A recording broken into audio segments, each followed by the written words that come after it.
እስላም ሰላም ነው እያልከኝ ነው? አዎ ኢስላም ሰላም ነው።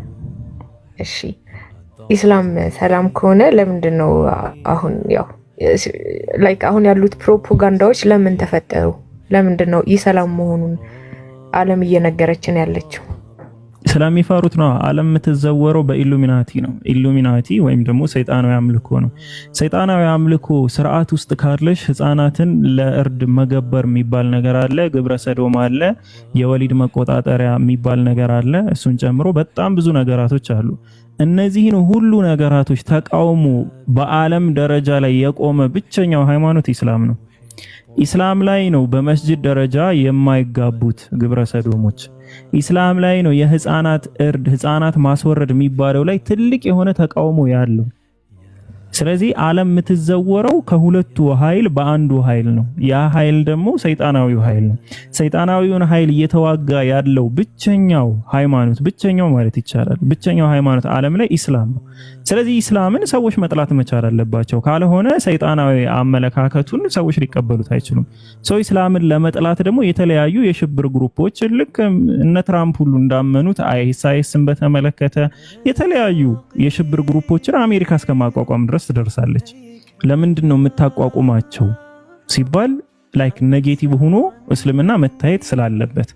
ግን ደግሞ አላህ Subhanahu Wa Ta'ala ደግሞ ይህንን ነገር አስቀድሞ ያውቃል። ሰው ምን አለ? የአላህን ብርሃን በአፎቻቸው ሊያጠፉት ይፈልጋሉ።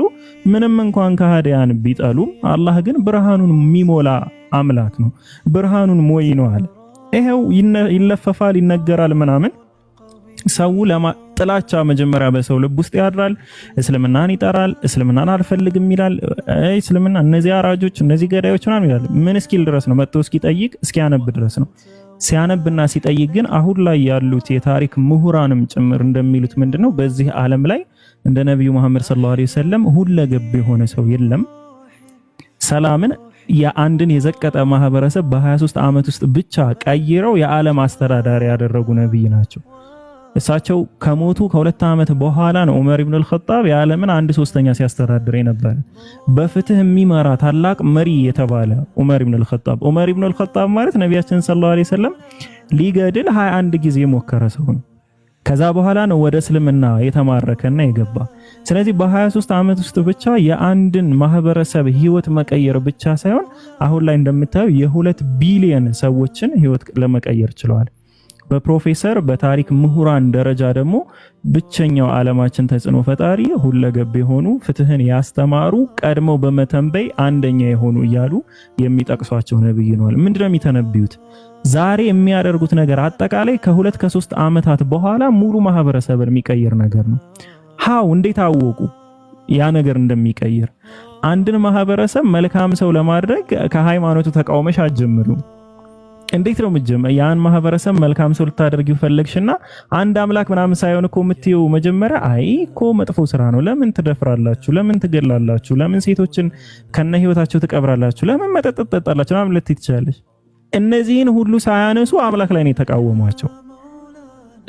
አካሄዱ ራሱ በጣም የተለየ አካሄድ ነው፣ የትም ተሰምቶ የማይታወቅ ነው። ስለዚህ የኢሉሚናቲ አጌንስት የሆነ ብቸኛው ሃይማኖት ኢስላም ነው አሁን ላይ ማለት ነው። ክርስትና ብቲ ኢሉሚናቲ አሁን ክርስትና ብቲ ለምሳሌ የኢትዮጵያ ኦርቶዶክስ ተዋህዶ ከዓለም ላይ ካሉት በጣም ትሻላለች። ኢሉሚናቲ፣ ግብረ ሰዶም ወዘተ ከሚባሉት ጋር በተገናኘ ማለት ነው። ነገር ግን የግብረ ሰዶማውያን አስፋፊ ድርጅቶች ነው ፈንድም ያደርጓት። ፈንድ ከነሱ ይቀበላሉ ለመልካም ስራ። ሰሞኑን ቲክቶክ ላይ የነበረ ክርክር ነው ካያችሁ። የገንዘብ ፈንድ ምንጫቸው የግብረ ሰዶማውያን ድርጅቶች ናቸው። ፕሮቴስታንቶች እንዴት እኛን ትወቅሳላችሁ ብለው ፊት ለፊት አውጥተው ከነሱ ገንዘብ መቀበል ለመልካም ነገር ገንዘቡን መዋል ይፈቀዳል ብለው ጋዲሳ እስከ መከራከር ድረስ የደረሱበት ይሄ በጣም አስቂኝ አስገራሚ ነገር ነው። ይሄ ኢስላም ውስጥ የማታዩ ነገር ነው። ለምሳሌ ኢስላም ስልሽ ኢትዮጵያን ብቻ ሳይሆን ዓለም ላይ ያለ የሙስሊም ማህበረሰብ ውስጥ የማታዩ ነው። 1-2 ምናምን ጥቁር በግ አይጠፋም ከየማህበረሰቡ። እነዛ ጥቁር በጎች ቢነሱም የትም አይደርሱም። ማጆሪቲውን ስናየው ግን ማለት ነው። ከዚህ አንፃር ሁሌም ኢቪል አድርገው ይስሉናልኛል። እሺ ቀጥይ። እንዴት ነው የሚተዳደረው እምነቱ ዓለም ላይ? ከየት ነው ፈንድ የሚያገኘው? የትኛው? እናንተ ማለት ነው።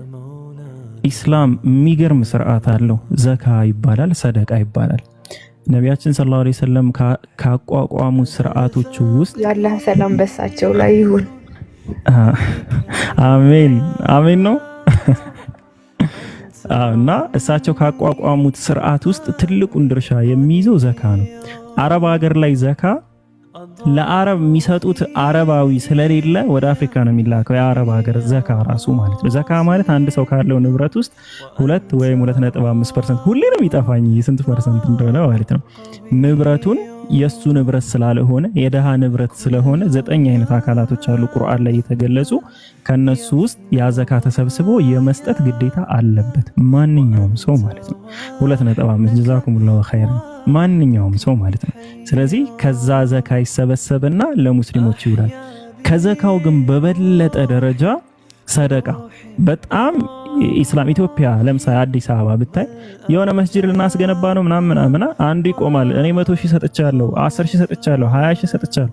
በቃ ሰደቃ እንደዚህ ዝም ብለው የሚሰጡት ባለሀብቶች በጣም ለጋስ ናቸው። በጣም ባለሀብት አልሐምዱሊላህ ለጋሶች አሉ። እና ደግሞ ኢስላም በስራ ያምናል። ከአመት ውስጥ 200 ምናምን ቀኑን የበዓል ቀን ብሎ የሚዘጋ አይደለም። ኢቭን የጁማአ ቀን እንኳን አላህ Subhanahu Wa Ta'ala ሱረቱል ጁማአ ላይ የተናገረው ነገር ምንድነው? ልክ ገበያችሁን እንደጨረሳችሁ ማለት ነው ሰላታችሁን እንደጨረሳችሁ ቀጥታ ከስቡ ነው፣ ዙሩ፣ በቃ ስሩ፣ ስራችሁን ስሩ ነው፣ አትቀመጡ፣ አትጎለቱ ነው ያለ። በስራ የሚያምን ሃይማኖት ነው። እሁድ የሚባል ረፍት እንኳን በኢስላም ላይ የለም። የረፍት ቀን የለም ከስራ ኢስላም ላይ ማለት የረፍት ሰዓት ነው ያለው። እሱም የ30 ሰዓቶቻችን እንጂ የረፍት ቀን የሚባል ነገር የለም። ነጋዴዎችን የምታያቸው ታማኝ ነጋዴዎች እነዚህ ሙስሊሞች ናቸው። ሙስሊም እርስ በርሱ ይረዳዳል፣ ይሰጣል፣ ይለግሳል። በሌብነትም ብዙ ማንታማ ምንም እንኳን ሌባ ቢኖርም ማለት ነው። ሌባ አለ፣ ያው የትም አይጠፋም። ወላሂ እያሉ የሚያጭበረብሩሽ ነጋዴዎችም ይኖራሉ። በዛ ግን ያው ድሮ እስላም ካበለ ቀኑ ዘነበለ፣ እስላም ከዋሸ ቀኑ ተበላሸ ይባል ነበር። አሁን ላይ ያ ነገር እየቀረ ነው። ግን ያም እንኳ ቢሆን መልካምን የሚሰጡ የሚለግሱ፣ ዘካን ሰደቃን የሚያወጡ ሙስሊሞች ግን በጣም ብዙ ናቸው። ሌላ ምንም የድርጅት ፈንድ የለም። ኢስላም ጋር በተገናኘ ንጽጽር የሚሰሩ ሰዎች ብቻ 300 ሚሊዮን ብር ይከፈላቸዋል። እንደ ማንም ይከፍላቸው እፎይ ዘገባ ማለት ነው። እኔ እስካሁን አልደረሰኝም። እኔ ካርድ እየሞላው ነው የምጠቀም። ብቻ አሁን ድምጼን ጮክ አድርጌ ማወራው ያው አትለፉኝ ነው። ከመረቁ ይድረሰኝ። ምንድነው የሚባለው?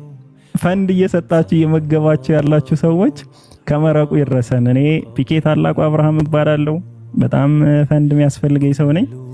ስለዚህ አትለፉን ነው። እኛ እንዳልኩሽ ነው ብርክቲ በራሱ የሚሰራ ሰው ነው እንዳለ የሞላው። አብዛኛው የሚሰራ ሰው ነው። እኔ እንኳን ወደ 12 ዓመት ፈርኒቸር ሙያ ላይ የኖርኩ ሰው ነኝ፣ በማምረት ማለት ነው። ሁሉም የስራ ሰው ነው ያለ እና እዚህ ጋር ቲክቶክ ላይ ካሉ ሰዎች ጋር አብዛኞቹም ችጋራሞች ናቸው። ሰዎች ኢብሮም ብትይ እኔ ጃ ምናምን እንዳለ የዘወትር ችጋራሞች ነንና አላህ ይመንዳል። ለማንኛውም አላህ ይስጠን። ወደ ስራ ግን እንገባለን ኢንሻአላህ። ስለዚህ ይህን ይመስላል የገንዘብ ምንጫችን። 300 ሚሊዮኑን ግን ሹክ በለን በይልኝ ለሰማይ ጠሪ ልላችኋለሁ። አንቺ ጥሩ ነሽ። መጥፎ መሆን ስለማልወድ ነው። እሺ ሃሌሉያ አሜን።